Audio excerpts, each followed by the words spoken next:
بکر نے کہا کہ محمد کے قرب کو آل محمد کے قرب میں تلاش کرو، اور امام بخاری نے اس کو امہات المومنین کے چیپٹر میں نہیں ڈالا، حسن و حسین کے چیپٹر میں ڈالا ہے، قلعہ ہی ٹھوک چھڑیا انہوں نے۔ حضرت عمر تو خود ام کلثوم کا رشتہ حضرت علی سے مانگ رہے ہیں کہ قیامت کے دن میرا رشتہ آل البیت سے نکل آئے۔ اب مجھے بتائیں اس کے بعد آپ یہ کس طرح کہہ دیں کہ حضرت عمر اپنے آپ کو حضرت علی سے افضل مانتے ہوں گے؟ یار جو ان کی بچی کا رشتہ اس لیے مانگ رہا ہے کہ میری بھی نسبت تو نال جڑ جائے، تو آپ کو یہ وسوسہ بھی کیسے آ گیا کہ حضرت ابو بکر عمر آل البیت سے اپنے آپ کو بہتر سمجھتے ہوں گے؟ خلفائے راشدین نے کون سی اپنی جدادیں منائی ہیں؟ اپنے بچوں کے لیے کیا چھوڑ کے وہ مرے ہیں کہ تم کو کہ انہیں لالچ تھی؟ پوری زندگی چٹائی پہ حضرت عمر سوتے رہے مسجد کے اندر، ایک اسلام کے غالب ہونے تک ساری تکلیفیں اللہ سے اٹھائیں، جب اس کا فروٹ کھانے کا وقت آیا ہے اس وقت بھی جنگوں کی مصیبت کاٹ رہے ہیں۔ بوڑھے وقت میں تو انسان آرام کرتا ہے، 2.25 سال حضرت ابو بکر کی ایک رات بھی سکون سے گزری ہے۔ سلامتی ہے، سلامتی ان آنکھوں پہ جو ہدایت پہ نظریں جمائے بیٹھی ہیں، ان کانوں پہ جو ذکر خیر کے منتظر رہتے ہیں، اور ان قدموں پہ جو ہدایت کی راہ پہ گامزن ہیں۔ السلام علیکم ورحمۃ اللہ وبرکاتہ۔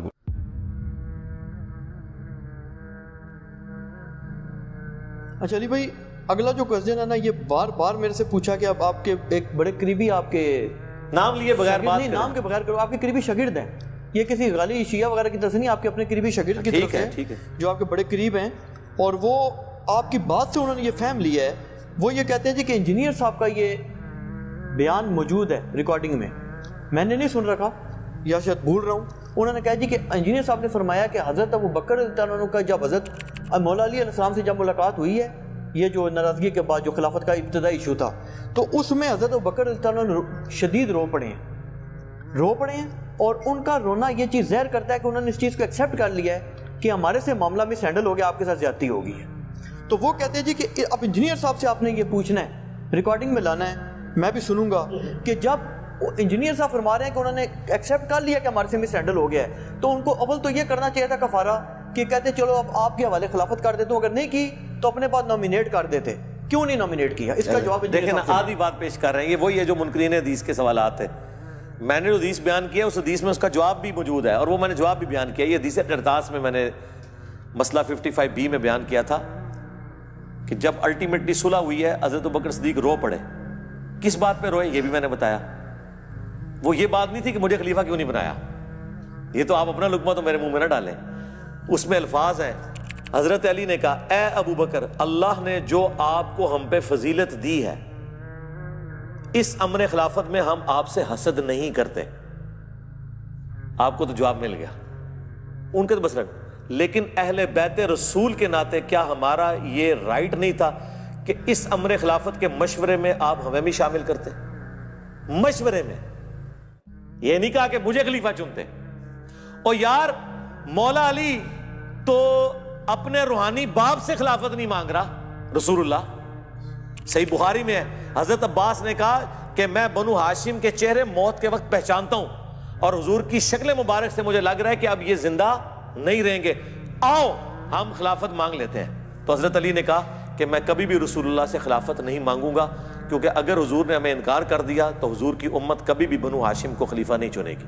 حضرت علی کو یہ بھی پتا تھا حضور انکار کر دیں گے، پھر چوتھا خلیفہ بھی نہیں سی ہونا مولا علی نے، ٹھیک ہے۔ مولا علی نے تو حضور سے خلافت نہیں مانگی ہے، تو انہوں نے حضرت ابوبکر سے کہنا تھا، تو بات ہی بالکل غلط ہے۔ اس میں موجود ہے ہم آپ سے حسد نہیں کرتے، کیونکہ بخاری میں حدیث ہے کہ کوئی خواہش کرنے والا خواہش کرے گا، لیکن اللہ اور میری امت ابو بکر کے علاوہ کسی پہ راضی نہیں ہوگی۔ اب اس جملے کے اندر کیا حکمت چھپی تھی، وہ حضور کی وفات کے بعد ظاہر ہوئی کہ حضرت ابو بکر کی خلافت کے اوپر لوگ اکٹھے ہو گئے، حالانکہ مانگنے والے نے مانگی تھی خلافت، کس نے؟ سعد ابن عبادہ نے۔ مولا علی کا ذکر نہیں جو ہو رہا، آپ ہمیں سمجھو، مولا علی درویش بندہ سی، اور دوسرا مولا علی کو ضرورت نہیں تھی خلافت کی۔ میرے بھائی، رسول اللہ کے گھر والے جو ہیں وہ تو کنگ میکر ہوتے ہیں، ان کو خود کنگ بننے کی کیا ضرورت ہے؟ جس کا سب سے بڑا ثبوت اس حدیث میں یہ ہے کہ بخاری مسلم میں حدیث موجود ہے، حضرت علی نے پیغام دے کے ابو بکر کو اپنے گھر بلوایا ہے۔ سرکار ذرا امیجن کریں، کوئی چھوٹا ہے بڑے کو کہہ سکتا ہے کہ مجھے آگے، یعنی آپ کہہ سکتے ہو کہ سٹنگ پرائم منسٹر کو کہ آؤ مجھے آگے گھر میں ملو، سوائے اس کے کہ آپ کنگ میکر ہو؟ تو حضرت ابوبکر سمجھتے تھے یہ رسول اللہ کے گھر والے ہیں، ان کا صدقہ ہی ہمیں یہ سب کچھ ملا ہوا ہے۔ یہ صدقہ وہ بریلویوں اور شیعوں والا نہیں، یعنی ان کی وجہ سے، اس گھرانے کی برکت سے اللہ نے ان کو چنا ہے نبوت کے لیے، ان کی وجہ سے ہم یہ فیسلٹی ویل کر رہے ہیں۔ اسی لیے بخاری میں الفاظ ہیں محمد کے قرب کو آل محمد کے قرب میں تلاش کرو، حضرت ابو بکر کا قول ہے، اور امام بخاری نے اس کو حسن و حسین کے چیپٹر میں لیا ہے، امہات المومنین کے چیپٹر میں نہیں لیا۔ حضرت ابو بکر بھی کہہ رہے ہیں بھی جس نے حضور کے قریب ہونا ہے نا، بس حضور کے گھر والوں کو راضی کر لو۔ یار حضرت ابو بکر صدیق رضی اللہ تعالیٰ عنہ تو اللہ رسول کے قریب ہونے کے لیے حضرت فاطمہ کی خوشنودی چاہتے ہیں، مولا علی کی خوشنودی چاہتے ہیں۔ کبھی صحابہ کرام نے اپنے آپ کو اہل بیت کے مقابلے پہ دیکھا نہیں ہے۔ میرا چیلنج ہے، یہ جب یہ کمپیریزن کرانا شروع کرتے ہیں نا، فلانے دا پہلا نمبر، فلانے دا چوتھا نمبر، فلانے دا تیسرا، یہ آپ نمبرنگ ضرور لگائیں، اہل بیت کو سائڈ پہ کریں۔ میں آپ سے سوال پوچھتا ہوں، آپ ابو بکر کی جگہ پہ ہوں، حضور نے آپ کو کلمہ پڑھا کے مسلمان کیا ہو، کیا آپ کبھی یہ جرت بھی کریں گے حضور کی بیٹی کو اپنے مقابلے پہ اس حوالے سے کھڑا کریں کہ میں اس سے بہتر ہوں؟ کانوں کو ہاتھ لگائیں گے آپ کہیں گے یار اس کے باپ نے مجھے مسلمان کیا، ٹھیک ہے، یہ جنتی عورتوں کی سردار، حضور کی بچی، اور یہاں تک حضور کہہ رہے ہیں کہ فاطمہ میرے جگر کا ٹکڑا ہے، جس نے اسے تکلیف دی اس نے مجھے تکلیف دی۔ اتنی باتیں سننے کے بعد آپ فاطمہ کے ساتھ اپنے مرتبے کو کمپیریزن کریں گے؟ آپ بے شک کرتے رہے، حضرت ابو بکر نے کبھی جرت نہیں کی کہ میں فاطمہ سے بہتر ہوں، میں علی سے بہتر ہوں، میں ختیجہ سے بہتر ہوں۔ ان کے دماغوں میں یہ فدور ہوتے ہی نہیں تھے۔ وہ تو اہل بیت رسول کو رسول اللہ کے قرب اور اللہ کے قرب کا ذریعہ سمجھتے تھے۔ وہ تو چوزن پیپل آف گاڈ ہیں اہل بیت رسول۔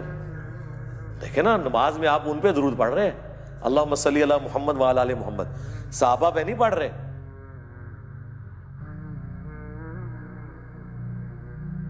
بعض ناسبیوں نے آل محمد سے مراد کہا کہ آل کا ترجمہ ہوتا ہے والا، جس طرح قرآن میں ہے آل فرعون، تو اس سے مراد ہے فرعونی، اور آل موسیٰ، تو آل محمد سے مراد ہے نبی کے سارے ساتھی۔ ہم نے کہا رکو ذرا، صبر کرو، رسول اللہ سے بھی پوچھ لو۔ بخاری کے الفاظ ہیں، یا رسول اللہ ہم آپ پر اور آپ کے اہل البیت پر کیسے درود پڑھیں؟ تو آپ نے کہا پڑھو اللہم صلی علی محمد وعلی آل محمد کما صلیت علی ابراہیم وعلی آل ابراہیم انک حمید مجید۔ اور میں یعنی اس حوالے سے غامدی صاحب نے تو یہ دلیل نہیں پیش کی۔ غامدی صاحب سے جب سوال ہوا نا، مجھے تھا کہ غامدی صاحب کہیں ڈنڈی نہ ماریں، کیونکہ ان میں تھوڑی بہت مجھے بعض اوقات فیل ہوتا ہے وہ ناسبیت والا ایلیمنٹ۔ میں نہیں کہتا وہ ناسبی ہے، تو انہوں نے کلیئر کٹ، انہوں تو خیر دلیل کے بغیر ہی بات کرنی ہوتی ہے نا، اپنا موقع بھی دینا ہوتا ہے، تو ان کے معنی انہوں نے کہا یہ تو آؤٹ آف کوشچن ہے۔ وہ سوال پوچھا آل محمد میں کیا، وہ انہوں نے کہا یار یہ تو آؤٹ آف کوشچن ہے، آل محمد سے مراد حضور کے گھر والے ہیں، صحابہ کرام کہاں سے ہو گئے آل محمد؟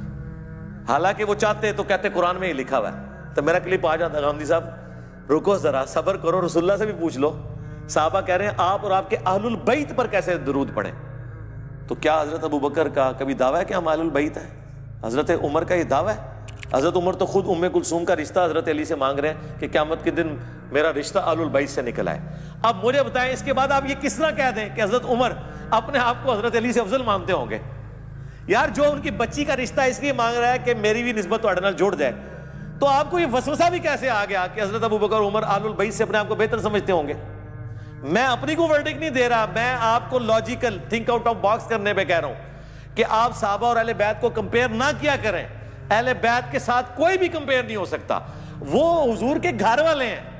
آپ اپنے آپ کو رکھ کے دیکھیں کہ آپ گمراہ ہوں اور آپ ایک نبی کا کلمہ پڑھ کے مسلمان ہوں، تو آپ یہ بازو اوپر کر کے نبی کے گھر والوں کا مقابلہ کرنا شروع کر دیں گے؟ نہیں، آپ تو یہ کہیں گے کہ بس نبی کے گھر والوں کی شفاعت مجھے قیامت والے دن مل جائے، میں نبی کے گھر والوں کو خوش کروں، حضور خوش ہو جائے۔ اور یہی تو حضرت ابوبکر نے کہا کہ محمد کے قرب کو آل محمد کے قرب میں تلاش کرو، اور امام بخاری نے اس کو امہات المومنین کے چیپٹر میں نہیں ڈالا، حسن و حسین کے چیپٹر میں ڈالا ہے، قلعہ ہی ٹھوک چھڑیا انہوں نے۔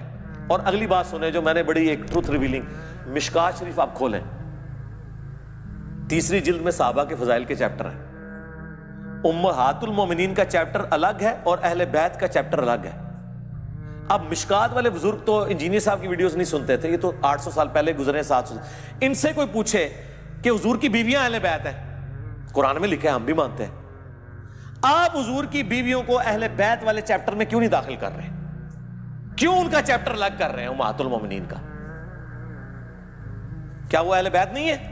ہیں، لیکن ان کو بھی پتا تھا یہ معاملہ اتنا سادہ نہیں ہے، کیونکہ حدیث سے جو غدیر خم ہے مسلم کی، اس میں زید ابن ارقم کا قول موجود ہے کہ حضور کی بیویاں اہل بیت ہیں، لیکن حضور کے جو حقیقی اہل بیت ہیں جن پہ صدقہ اور خیرات حرام ہے، وہ حضور کے دودھ کے رشتے کے لوگ ہیں، خون کے رشتے کے لوگ ہیں، آل عقیل، آل جعفر، آل عباس اور آل علی۔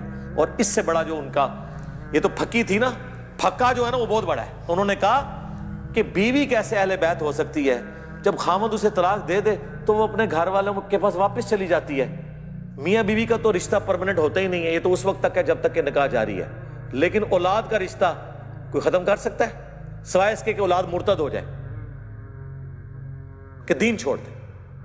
کوئی نبی اپنی اولاد کو جو مسلمان ہے اہل بیت سے خارج کر سکتا ہے؟ نہیں، وہ تو اس کے جسم کا ٹکڑا ہے۔ بیوی کو علادہ کر دے، ختم۔ یہ علادہ بات ہے، حضور نے اپنے کسی بیوی کو طلاق نہیں دی۔ بہرحال بیوی کا جتنا رشتہ ہے وہ ایک رشتے کی وجہ سے آل البیت ہے، اور جو حضور کی اولاد ہے وہ آپ کے جسم کا حصہ ہے، اس کی وجہ سے اہل بیت ہے۔ اور حضور کے جو خاندان کے لوگ ہیں بنو ہاشم، ان کو اللہ نے بنو اسماعیل کو چن لیا، جس طرح کہ بنی اسرائیل کو چنا تھا۔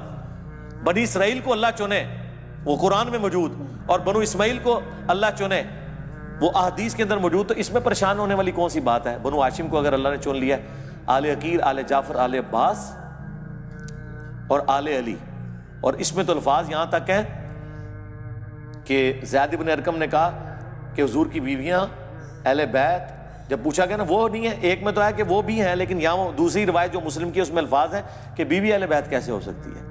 اہل بیت تو وہ ہوں گے جو خون اور دودھ کے رشتے کے لوگ ہیں۔ اور یہ ٹکڑا کاٹ کے کسی نے طارق جمیل صاحب کو بھیج دیا، انہوں نے کھڑا کے مجھے فون کھڑکا دیا۔ پہلے ان کے اسسٹنٹ نے بات کی تو مجھے لگا کوئی گڑبڑ ہے، کیونکہ وہ ڈائریکٹ فون نہیں ہے، کہتے ہیں وہ مولانا نے ایک مسئلہ آپ سے ڈسکس کرنا ہے، وہ آپ کا ایک کلپ آیا تھا۔ میں کہا جی میری مولانا نے ڈائریکٹ گل کراؤ، پہلے وہ ڈائریکٹ فون کر دینا، آج کیڑی ایسی گل ہو گئی ہے۔ وہ میں نے آپ کا کلپ دیکھا، آپ نے کہا اہل بیت جو ہے نا وہ حضور کی بیویاں اہل بیت نہیں ہیں۔ میں نے کہا استغفر اللہ، میرے تو اہل بیت اور انجینئر عدلی مرزا لکھے تو میری درجنوں ویڈیو کھل جائیں گی، آپ کو کس نے کہہ دیا؟ اور میں کہا وہ زید بن ارقم نے کیا ہوا جے کہ یہ اہل بیت یہ نہیں ہے؟ میں کہا مسلم شریف کھول کے پڑھیں، اس میں یہ لکھا ہوا ہے۔ ہم اہل بیت مانتے ہیں، لیکن وہ اہل بیت جو اس اعتبار سے ہیں وہ حضور کی بیویاں نہیں، وہ اہل بیت اور ہیں، اور وہ ہیں حضور کے خاندان کے لوگ۔ اچھا، آپ کی بات سے نا میں کلیئر ہو گیا جی، دیکھیں جھوٹ بولتے ہیں نا۔ اب یہی بات ہے جو میں پیٹتا ہوں عماد الاسلام کے ساتھ، باقی لوگوں کے ساتھ، کہ خدا کے لیے میرا موقف مجھ سے آگے پوچھو نا۔ اور یہ علی بھائی تھوڑا کلپ دیکھا ہے، اور کلپ میرا نہیں ویکھیا ہوندا، ایک مولوی نے کٹ کے میرے خلاف چڑھایا ہوندا ہے، وہ ویکھیا ہوندا ہے۔ تو میرا کلپ وہ ہوگا جو میرے چینل پہ ہے، اس کے علاوہ کوئی کلپ میرا کلپ نہیں ہوگا، وہ مولوی کا قطع برید شدہ کلپ ہوگا، اس کو میں کوئی آن نہیں کرتا۔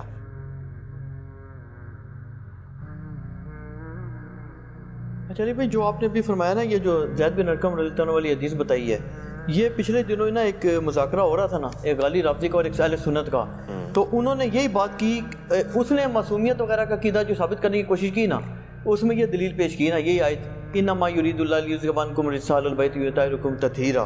تو اس نے کہا جی رجس جو ہے نا، رجس سے یہ پاک ہیں۔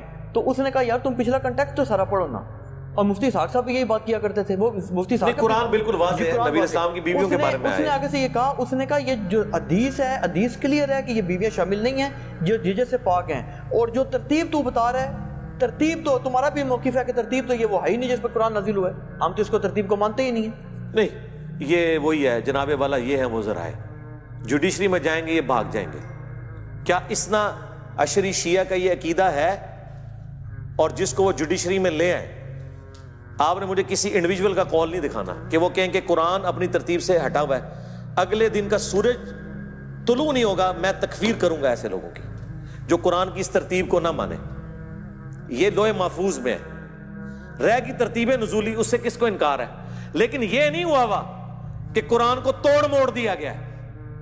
اگر یہ توڑا موڑا ہے تو خود رسول اللہ اور اللہ نے کیا ایسا، کیونکہ قرآن کی حفاظت کا ذمہ کس کے ہے؟ اللہ۔ تو اللہ نے جہاں بہتر سمجھا آیت رکھی وہ اسی کانٹیکسٹ میں۔ یہ خام خواہ جھگڑا ہے، قرآن بالکل اپنے مقدمے کے اندر واضح ہے۔ اچھا، اور شیعہ کے لیے تو میری یہ پھکی ہے قیامت تک کے لیے، سیدہ فاطمہ اگر اہل البیت میں سے تو سیدہ خدیجہ کیا اہل البیت سے خارج ہے جو ان کی ماں ہے؟ بتائیں۔ نہیں وہ کہتے ہیں معصومیت والا عقیدہ نہیں وہ میں بعد میں آؤں گا, پہلے اہل بیت پہ آ جائے نا. معصومیت والا عقیدہ تو قرآن سے ثابت کرنا پڑے گا, وہ تو بڑے لیول کا عقیدہ ہے نا. نہیں وہ ریجس سے ثابت کرنا چاہتے ہیں نا, نہیں پاک سے, وہ ٹھیک ہے, وہ کہتے ہیں اس میں نہیں شامل. اچھا یہ اگر پاک والا ہے وہ تو قرآن میں اللہ تعالیٰ نے غزوہ بدر احد کے اوپر بھی آیات نازل کی ہیں کہ ہم نے بارش نازل کی تاکہ تم سے گندگی دور کر دیں. صحابہ کرام کو کہا ہے 313 تھے وہ بھی پاک نے قرآن ہی, شیطان کا رڈس تم سے دور کرتے ہیں. یہ غزوہ بدر کے بارے میں ہے, ٹھیک ہے. اس طرح نہیں, یہ تو عقیدہ ہے ڈیوائن اور پھر آگے پورے کے پورے معاملات, ٹھیک ہے. وہ میں ادھر آ رہا ہوں, مولا علی کی حدیث ہے بخاری و مسلم میں کہ نبی علیہ السلام نے فرمایا اگلے وقتوں میں اللہ نے مریم کو تمام جہان والوں پہ فضیلت دی تھی اور اس میری امت میں ختیجہ کو تمام جہان والوں پہ فضیلت دی ہے, ٹھیک ہے. ایون اگر آپ مجھ سے پوچھیں میں سیدہ ختیجہ کے مرتبے کو حضرت فاطمہ سے بڑا مانتا ہوں, ٹھیک ہے. آپ کہیں گے جنتی نوجوانوں کے سردار حسن و حسین ہے, بالکل ہے, لیکن میں حضرت علی کے مرتبے کو ان سے افضل مانتا ہوں. ابن ماجہ میں حدیث بھی حاکم میں بھی کہ حسن و حسین جنتی نوجوانوں کے سردار ہیں اور ان کے والد ان سے بھی بہتر ہیں, ٹھیک ہے. تو سیدہ فاطمہ جنتی عورتوں کی سردار ہیں اور ان کی والدہ ان سے بھی بہتر ہے اور وہ اہل البیت بھی ہیں. سیدہ ختیجہ, کس شیعہ کی جرأت ہے سیدہ ختیجہ کو کہ اہل البیت سے فارغ ہیں؟ وہ مانتے ہیں اہل البیت ان کو, اہل بیت مانتے ہیں لیکن بس ٹھیک ہے نا, بس کام ختم ہو گیا. بنو ہاشم سے تو نہیں ہے سیدہ ختیجہ. ہاں کوئی نہ کوئی انجینئر صاحب تو پتہ چک کیسا باندھے نے نا, ہاں پھر جان ہی نکل دی ہے اس عقیدے دی. بس اسی حضرت عائشہ میں تو ڈسکس ہی نہیں کرنا. بیویاں تے آؤ گے سیدہ ختیجہ اس چادر تے تھلے نہیں سن جو حدیث قصہ ہے. ہاں سیدہ ختیجہ اگر اہل بیت ثابت ہے نا ان کے نزدیک, جبکہ وہ آل علی, آل عقیل, آل جعفر, آل عباس اور بنو ہاشم میں نہیں آتی ہیں. حضور کی بیوی ہونے کی وجہ سے وہ آل البیت ہے نا, تو بس باقی بیویاں بھی آل البیت ہو گئی, بات ختم ہو گئی. اصول ایک کھڑا کرنا ہوگا نا. ہاں یہ پکی ہے جناب, اللہ فضل, پکا ہے بلکہ پکی نہیں پکا. یہ اگلا ورژن آ گیا جی, جس طرح خطرناک کا اگلا ورژن تھا خطرے ناک.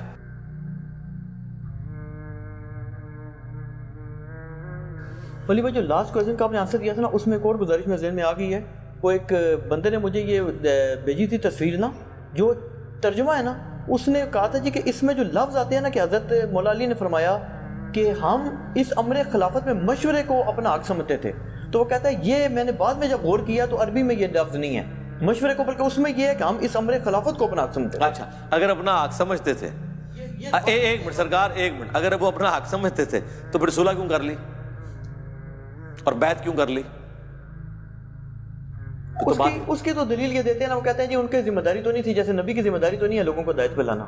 جب سنیں نبی کی ذمہ داری لوگوں کو ہدایت پہ لانا نہیں ہے, لیکن یہ اناؤنسمنٹ تو کرنا ہے نا کہ میں نبی ہوں اور مجھے مانو. حضرت علی نے کب خلفائے ثلاثہ کے زمانے میں یہ کہا ہے کہ میں اللہ کا خلیفہ ہوں, میں منصوص من اللہ ہوں, میں خلیفہ بلا فصل ہوں.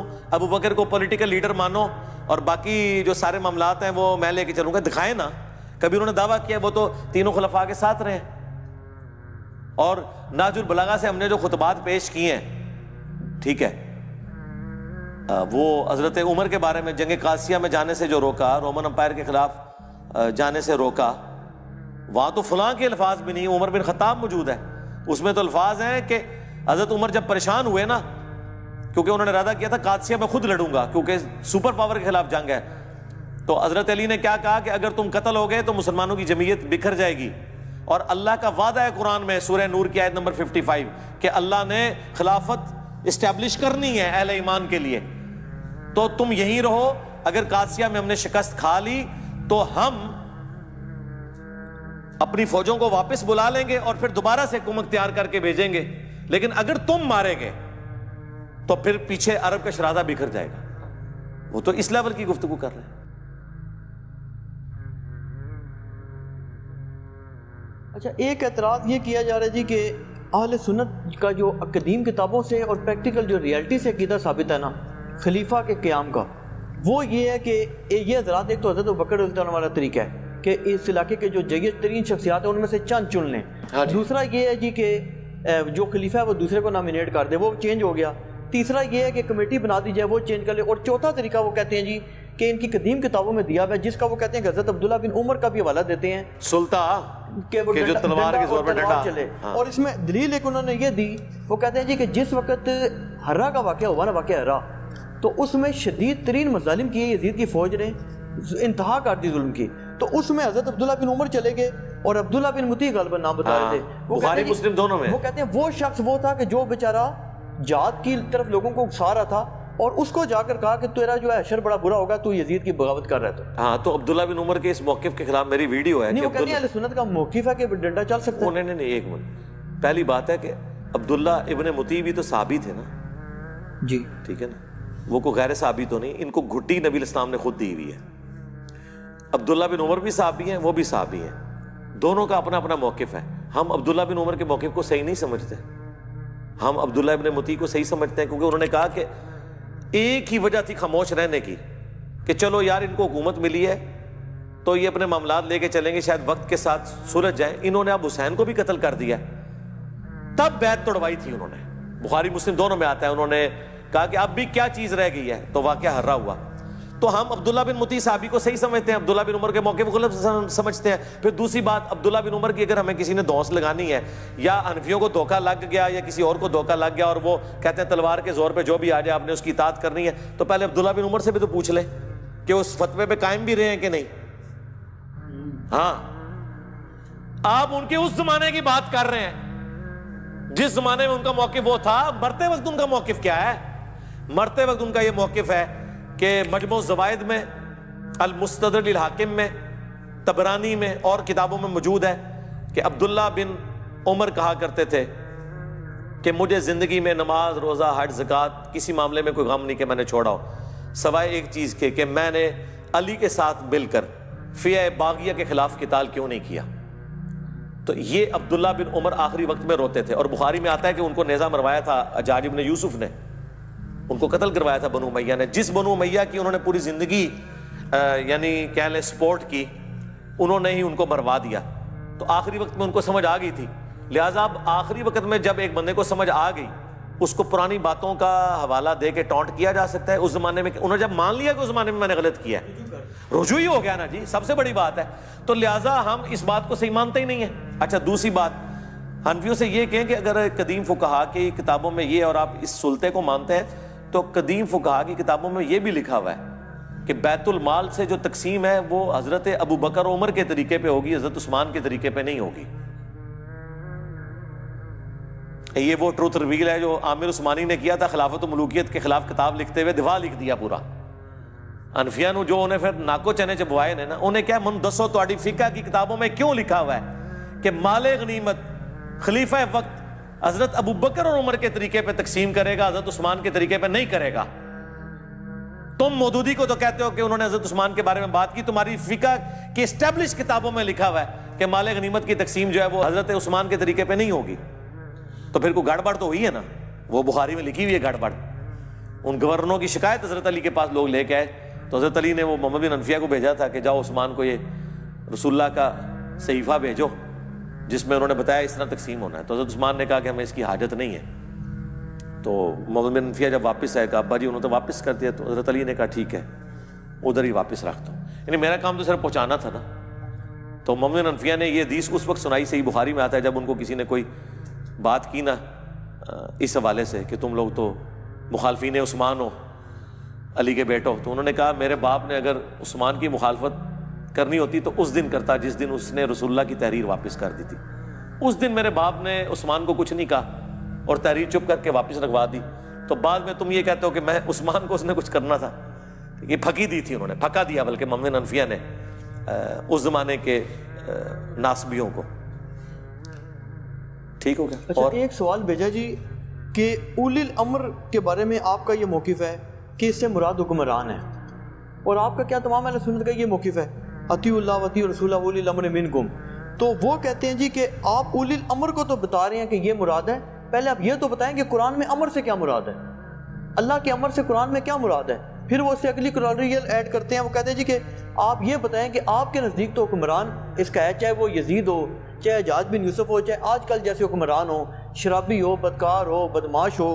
تو وہ کہتے ہیں جی کہ اللہ کا امر نعوذ باللہ وہ ایسے حکمران نافذ کریں گے. اس سے وہ پھر موقف لاتے ہیں جی کہ حکمران کا ضروری ہے کہ وہ معصوم ہو, تو اللہ کا امر جو ہے وہ معصوم کے علاوہ نافذ ہی نہیں ہو سکتا. اگر یہی بات ہے تو پھر صلح حسن کدھر جائے گی؟ اب ہمیں تو ناصبیوں سے بھی مقدمہ لڑنا پڑتا ہے اور رافضیوں سے بھی لڑنا پڑتا ہے. صلح حسن کدھر جائے گی؟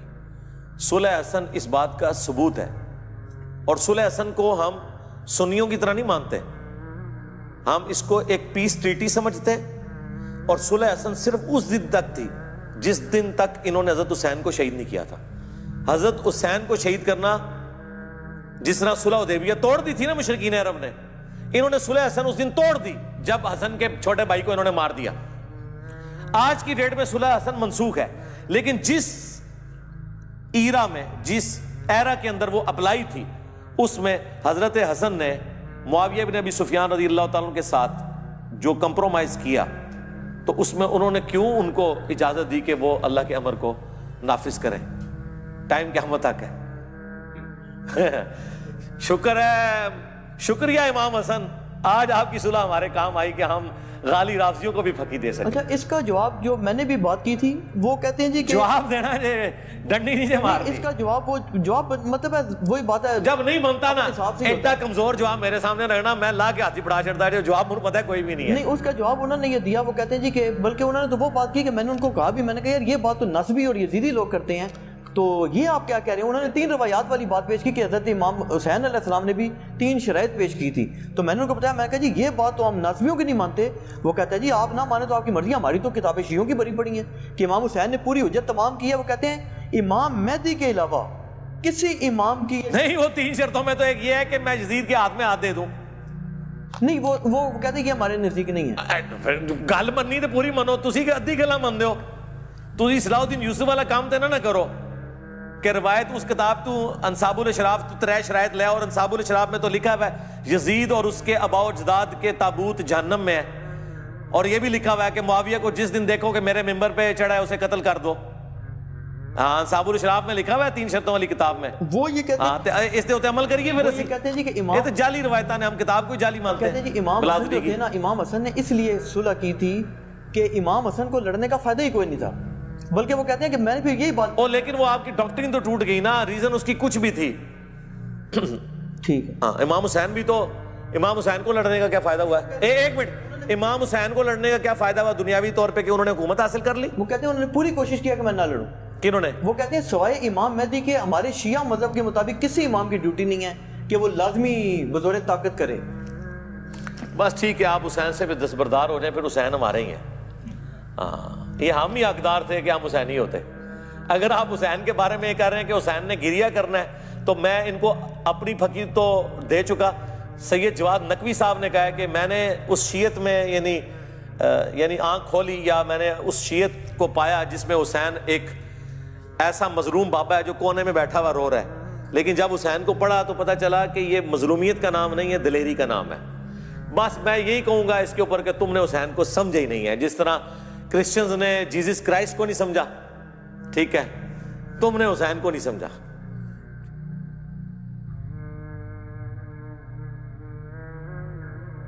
اچھا, آخری سوال ہے جی, آخری سوال یہ ہے کہ حضرت عبداللہ بن عمر رضی اللہ تعالیٰ عنہ اور حضرت عمر رضی اللہ تعالیٰ عنہ دونوں نے صحیح مسلم کی حدیث کے مطابق بالاتفاق یہ چیز تسلیم کی کہ کسی بھی چرواہا کے لیے, چاہے وہ اونٹوں کا ہو چاہے بھیڑوں کا ہو, یہ چیز جائز نہیں ہے کہ وہ جنگل میں ان کو کسی کی نگرانی کے بغیر چھوڑے, وہ تباہ برباد ہو جائیں گے.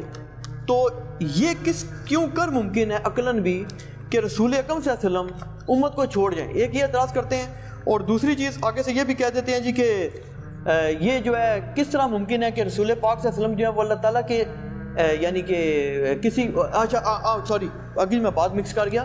ایک اعتراض یہ کرتے ہیں جی کہ اسی سے ضمن یہ سوال ہے, آپ دونوں کا اکٹھے جواب دینے, کہ قرآن سے ثابت کریں کہ ایک تو یہ ہے کہ کسی کو بھی اللہ تعالیٰ نے اختیار دیا ہو کہ تم اپنے حکمران خود چنو, اور دوسری چیز یہ ہے کہ کیا قرآن میں سے یہ چیز ثابت ہوتی ہے کہ کوئی نبی ایسا گزرا ہو, ایک نبی 1.25 لاکھ نبیوں میں, کہ جس نے امت کو ایسے ہی چھوڑ دیا ہو بغیر وصیت کیے ہوئے؟ ہاں جی, رسول اللہ صلی اللہ علیہ وسلم.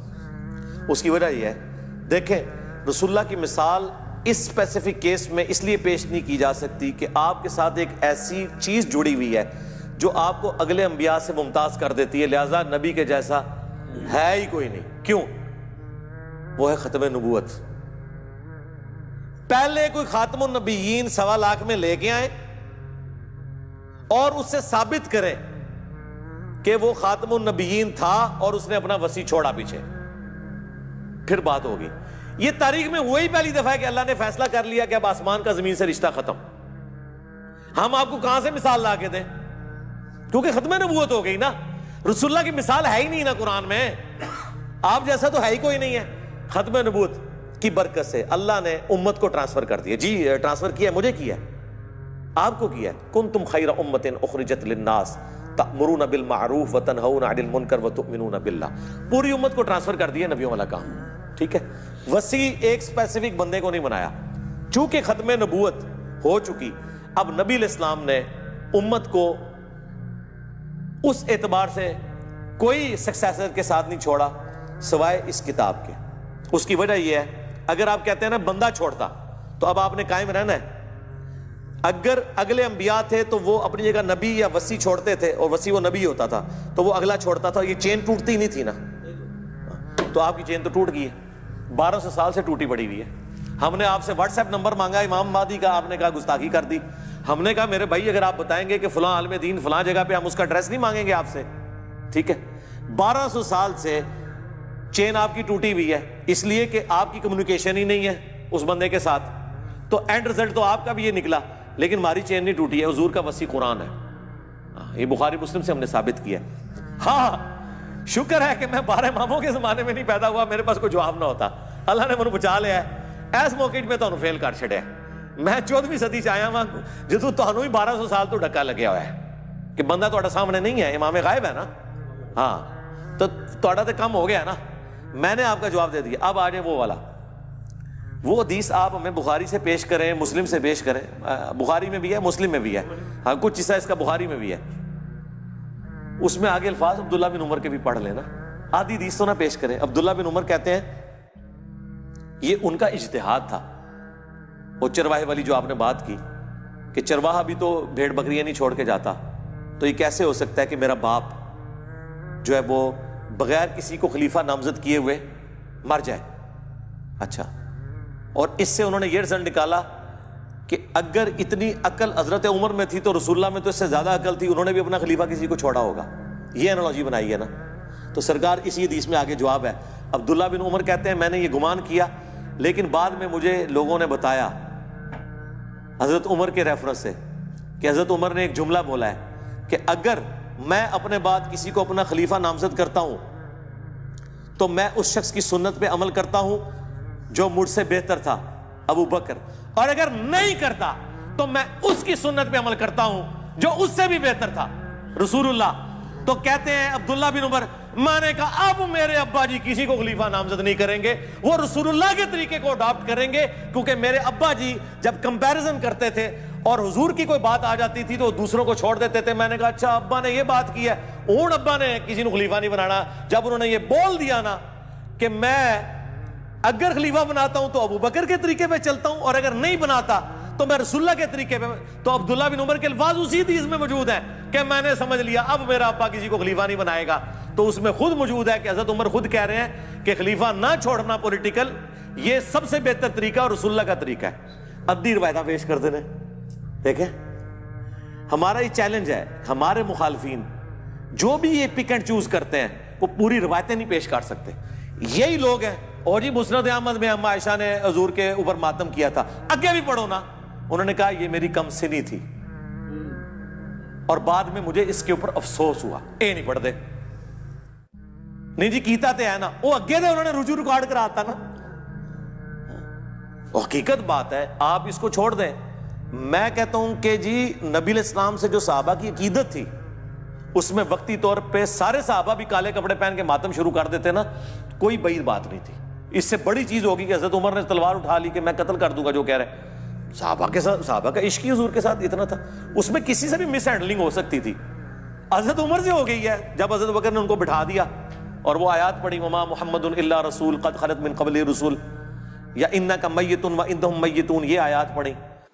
فإنه من كان يعبد محمدا فإن محمدا قد مات ومن كان يعبد الله فإن الله حي لا يموت.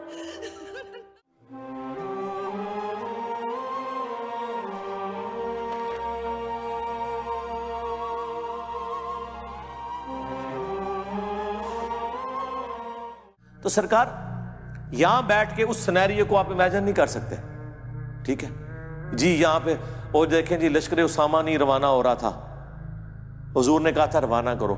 یار اس لیے روانہ نہیں ہو رہا تھا, حضور حالت نزع میں تھے. مجھے بتائیں, ان کو تو چھوڑ دیں, آج نبی الاسلام ہم میں موجود ہوں اور حالات و واقعات بتا رہے ہوں کہ آپ کا آخری وقت آ چکا ہے, اور آپ نے اشارے بھی دے دیے ہیں, اذا جاء نصر اللہ والفتح بھی نازل ہو چکی ہے. اور عبداللہ بن عباس کا باپ عباس, حضور کا چچا, یہ کہہ رہا ہے کہ حضور کا چہرہ میں پہچان رہا ہوں. بنو ہاشم جب موت کے قریب ہوتے ہیں نا تو مجھے ان کے چہرے سے پتہ چل جاتا ہے. ظاہر ہے وہ بنو ہاشم کے اس سارے سینیریو میں حضور آپ کو یہ کہہ رہے ہیں کہ فلاں جہاد پہ چلے جاؤ, ٹھیک ہے. تو صحابہ تو کیا حضور کو اس حالت میں چھوڑ کے جا سکتے ہیں؟ وہ تھوڑے دور جا کے انہوں نے پڑاؤ کر لیا کہ کہیں ایسا نہ حضور فوت ہو جائیں اور ہم حضور کے جنازے میں بھی شامل نہ ہو سکیں. اس سے یہ لوگ پتہ کیا نتیجہ نکالنا چاہتے ہیں, اس پہ بلکہ ویڈیوز بھی بنائی انہوں نے, جو آپ نے اچھا کیا, آپ نے یہ بات کور کر لی. نہیں میں نے یہ کور کیا ہے, میرا ایک لیکچر جسے میں قیامت کے دن رسول اللہ کی بارگاہ میں پیش کر سکتا ہوں وہ ہے کہ رسول اللہ کا قاتل کون. میں نے ان کے سارے اعتراضات کے جواب دیے ہیں. یہ کہتے ہیں حضور کو زہر دیا انہوں نے حدیث لدود کے ذریعے, وہ حضور کے منہ میں دوائی ٹپکا رہے تھے, انہوں نے کہا زہر ٹپکا دیا. اس کے آگے اس کا جواب موجود ہے. حضور علیہ السلام, وہ صحابہ کہتے ہیں ہم نے حضور کے منہ میں دوائی ڈالی جان بوجھ کے, حضور اللہ کہتے رہے نہ ڈالو, لیکن ہم نے یہ گمان کیا کہ مریض جو ہے نا وہ دوائی کو ناپسند کرتا ہے, اور اس وقت نبی علیہ السلام کی تکلیف ہے, اور وہ تو چاہتے تھے کہ حضور کی تکلیف دور ہو. آپ اپنے چھوٹے بچے کو ٹیکا نہیں لگواتے, ٹھیک ہے, وہ لاکھ کہتا رہے, لیکن آپ سے اس کی حالت نہیں دیکھی جا رہی. تو صحابہ سے حضور کی حالت نہیں دیکھی جا رہی تھی, وہ آپ کے منہ میں دوائی ٹپکا رہے تھے, ٹھیک ہے. یہ کہتے ہیں زہر ٹپکا دیا. اس کے آگے موجود ہے بخاری میں, پھر حضور کو افاقہ جب ہوا تو آپ نے کہا کہ وہ دوائی لے کے آؤ. وہ دوائی لائی گئی, آپ نے فرمایا میں نے تمہیں منع کیا تھا. یعنی حضور کہہ رہے تھے کہ میں اس حالت میں بھی قابل اتباع ہوں. حنفی تو کہتے ہیں حضور بوڑھے ہو گئے تھے تو اتباع کے قابل نہیں رہے کیونکہ جلسہ استراحت کرتے تھے. جلسہ استراحت تو حضور سکھایا کرتے تھے. حضور کبھی بھی ایسی حالت میں نہیں رہے کہ آپ قابل اتباع نہیں ہو. آپ فرما دیتے تھے اگر کوئی کریٹیکل سچویشن آتی تھی تو آپ کہہ دیتے تھے کہ یہ خاص میرے لیے ہے. جیسے بخاری مسلم میں حدیث ہے کہ میں بیٹھ کے بھی نماز پڑھوں اللہ مجھے پورا ثواب دیتا ہے, لیکن تمہیں آدھا ملے گا. وہ آپ کلیئر کر دیتے تھے. اب اس حالت میں نبی الاسلام نے کہا وہ دوائی منگوائی گئی. آپ نے سارے صحابہ کے منہ میں ٹپکوائی سوائے حضرت عباس کے, کیونکہ وہ اس میں شامل نہیں تھے. تو سرکار اگر وہ زہر تھا تو سارے مار کیوں نہیں گئے؟ اور دوسرا اس دوائی کے بعد تو حضور صحتیاب ہوئے ہیں. اگر زہر تھا اور حضور اس سے, یہ پک اینڈ چوز کرتے ہیں, آؤٹ آف کانٹیکسٹ چیزیں کاٹتے ہیں, اسی میں ان چیزوں کے جواب موجود ہوتے ہیں. علی بھائی جو جیش اسامہ والی بات ہے اس کو کلیریفائی کر دیں. جی میں نے کلیریفائی کیا ہے. نہیں اس میں پتہ ہے یہ موقف کیا بناتے ہیں ان کا موقف. جی مجھے پتہ ہے ان کا یہ کہتے ہیں جی کہ رسول پاک صلی اللہ علیہ وسلم نے جان بوجھ کر ان کو اللہ پاک نے غیبی خبر دی تھی کہ میں دنیا سے وصال فرما رہا ہوں, اور ان کو یہ پتہ تھا ان کے بقول کہ جی وہ یہ معاملات اس طرح کریں گے. اسی لیے انہوں نے یہ جو شیخین علیہ السلام تھے ان کو انہوں نے کہا تھا کہ تم اس چھوٹے بچے کے انڈر ہو کے چلے جاؤ تاکہ یہ لوگ دور ہو جاتے. یہ کہتے ہیں یہ پورا اسٹیفا والا معاملہ ہوتا ہی نہ حضرت علی کو ان کے انڈر نہیں کیا. اس کا مطلب آپ کیا سمجھ رہے ہیں کہ شیخین جو ہیں وہ اللہ سے بھی جیت گئے, رسول اللہ سے بھی جیت گئے, اس اللہ سے جس نے قرآن میں کہا هو الذی ارسل رسولہ بالہدی ودین الحق لیظہرہ علی الدین کلہ, اس دین کو سارے ادیان پہ غالب کرنے کے لیے جس پیغمبر کو بھیجا تھا. قرآن میں 3 جگہ یہ آیت آئی, اللہ تعالیٰ ناکام ہو گیا نعوذ باللہ. اور یہ دین غالب ہوا ہے کہ نہیں مجھے یہ بتائیں. پہلے تو یہ مانے یہ قرآن نے کہا تھا میں غالب کروں گا, کیا ہے نا. ہاں تو غالب رسول اللہ کے دور میں ہوا ہے, خلفائے راشدین کے دور میں ہوا ہے. رسول اللہ کے دور میں تو صرف مکے مدینہ اور حجاز کی سرزمین تک تھا. رومن اور پرشین امپائر کو خلفائے راشدین کے دور میں گرایا گیا, اور یہ اللہ کی اتنی حکمت ظاہر ہوئی ہے کہ یہ رسول اللہ کا کام آگے لے کے چلے ہیں وہ. اور دوسری بات, بڑے بڑے لیڈرز آئے ہیں وہ اپنی زندگی میں کامیاب ہوئے ہیں. رسول اللہ میں اور باقی لیڈروں میں فرق یہ ہے کہ رسول اللہ دنیا سے چلے گئے, آپ کے ہزاروں ساتھی مرتد بھی ہو گئے, اور یہ وہ ساتھی تھے جو اینڈ پہ صرف آپ کے دبدبے کی وجہ سے مسلمان ہوئے تھے. یہ آپ کے صحبت یافتہ نہیں تھے, یہ ذہن میں رکھیے گا. ان میں سے کسی نے نہیں حضور کو چھوڑا کبھی. وہ حضور کو جینولی پیغمبر مان چکے تھے. باقی لوگوں نے حضور کو قریش کا غلبہ سمجھتے ہوئے ایک بڑے جنگجو کی بیعت کر لی تھی کہ جو سب پہ غالب آ گیا, وہی چھوڑ بھی گئے. اتنے لوگ چھوڑ گئے, چند لوگ باقی رہ گئے, انہوں نے ان کو بھی شکست دی اور رومنز اور پرشینز کو بھی شکست دے دی. سوائے اس کے کوئی چیز نہیں ہے کہ غیبی مدد ہے اللہ کی, اور وہ وعدہ پورا ہو گیا. والذی ارسل رسولہ بالہدی ودین الحق لیظہرہ علی الدین کلہ. اور پھر دوسری, میں اس کو کنکلوڈ کرتا ہوں, آپ کے سوال ختم ہو گئے. مولانا اسحاق کا ایک جملہ سونے کے قلم سے اور سونے کے پانی سے لکھنے کے یعنی قابل ہے. انہوں نے کہا تھا, بتاؤ خلفائے راشدین نے کون سی اپنی جدادیں منائی ہیں, اپنے بچوں کے لیے کیا چھوڑ کے وہ مرے ہیں کہ تم کو کہ انہیں لالچ تھی. پوری زندگی چٹائی پہ حضرت عمر سوتے رہے مسجد کے اندر, اپنے بچے کو خلیفہ نہیں نامزد کیا. لوگوں نے حالانکہ مشورے دیے ہیں, حضرت ابو بکر نے اپنے بچوں کو خلیفہ نامزد نہیں کیا. پوری زندگی کس پرسی میں ایک اسلام کے غالب ہونے تک ساری تکلیفیں اللہ سے اٹھائیں. جب اس کا فروٹ کھانے کا وقت آیا ہے, اس وقت بھی جنگوں کی مصیبت کاٹ رہے ہیں. بوڑھے وقت میں تو انسان آرام کرتا ہے. 2.25 سال حضرت ابو بکر کی ایک رات بھی سکون سے گزری ہے. کتنے معاذوں میں جنگ کھولی ہے. منکرین زکات, مسیلمہ کذاب, پرشین امپائر, اور ایون رومن امپائر کے لیے بھی آپ نے اپنے, وہ جب حضرت بلال نہیں ان کو روک رہے تھے, حضرت بلال کو بھی بھیجنا پڑا. حضرت عمر کی پوری زندگی جنگوں سے عبارت ہے. پھر اپنی اولاد کے لیے کیا چھوڑ کے مرے. زیادہ خلیفہ بنا جاتے نا. جنہوں نے خلیفہ بنایا بنو امیہ نے, وہ نظر آ رہا ہے دنیا کے لیے سب کچھ کیا. جنہوں نے اللہ کے لیے کیا, انہوں نے تو اپنی اولاد کو کچھ نہیں دیا. اولاد تو ان کی اسی طرح ہی رہی ہے. محمد بن ابی بکر کو بنو امیہ نے قتل کیا, عبد الرحمن بن ابی بکر کو بنو امیہ نے قتل کیا. ویسے تو کہتے ہیں جی حضرت ابو بکر کی جو اولاد سے ہیں امام جعفر, ٹھیک ہے, تو یہ بتاؤ نا امام جعفر حضرت ابو بکر کی اس اولاد سے ہیں کہ جس اولاد کو بنو امیہ نے قتل کروایا ہے. محمد بن ابی بکر اگلی گل نہیں دستے, ادھی گل دستے نے. اس کو تو آپ درست ہی نہیں سمجھتے. یعنی اس سے مراد میں ناسبیوں کو کہہ رہا ہوں. اور ہمیں دوز لگاتے ہیں جی جو ائمہ تھے اہل بیت کے, وہ تو حضرت بکر کی اولاد میں. کیڑی اولاد؟ وہ اولاد جی پرورش مولا علی نے کی تھی, محمد بن بکر کی, جو جنگ جمل میں حضرت عائشہ کو سمجھاتے تھے. اور جب حضرت عائشہ کا اونٹ گرا, اس محمد بن ابی بکر کے ساتھ حضرت علی نے حضرت عائشہ کو احترام کے ساتھ گھر روانہ کیا. جو مسند احمد میں حدیث ہے کہ ایک وقت آئے گا تیرا عائشہ سے جھگڑا ہوگا. حضرت علی نے کہا میں بڑا بدبخت ہوں گا, تو فرمایا تم نے ایسا کرنا ہے, عائشہ کو اس کے گھر تک پہنچا دینا, اور پہنچایا. ٹھیک ہے, تو یہ چھوڑ دیں. مقدمے میں کبھی بھی کوئی جیت نہیں سکتا. پک اینڈ چوز آپ کریں گے تو وہ فٹ ہی نہیں بیٹھے گا. یہ اسی طرح ان کو تو چھوڑ دیں, تو بڑی ہستیاں تھیں.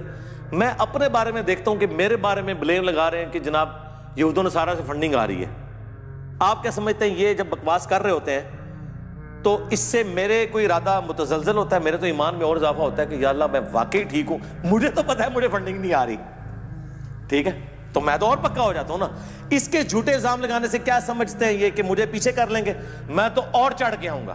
انہوں نے ٹرینڈ چلایا, میں لا کے ہاتھ چپڑا چھڑی. انہیں اس وقت انہوں روندے ہون گے کہ ایسی ٹرینڈ کیوں چلایا. اور ٹرینڈ بھی خیر ان کے اوپر الٹ گیا. اس ٹرینڈ میں تو سارے میکسیمم کمنٹس ہمارے حق میں تھے, ان کے حق میں تو بہت تھوڑے کمنٹس تھے. یہ چیز دیکھیں, پک اینڈ چوز نہ کریں, مقدمے کو دیکھیں. صلو علی محمد و آل محمد. ٹھیک ہوگا جی. اللہ تعالیٰ سے دعا ہے جو حق بات میں نے کہی اللہ تعالیٰ ہمارے دلوں میں راسخ فرمائے. اگر جذبات میں میرے منہ سے کوئی غلط بات نکل گئی, اللہ تعالیٰ ہمارے دلوں سے ہی محو کر ہمیں کتاب و سنت کی تعلیمات پر عمل کر کے دوسرے بھائیوں تک پہنچانے کی توفیق عطا فرمائے. سبحانک اللہم و بحمدک, اشہد ان لا الہ الا انت, استغفرک و اتوب الیک, وما علینا الا البلاغ المبین. جزاکم اللہ خیرا و احسن الجزاء.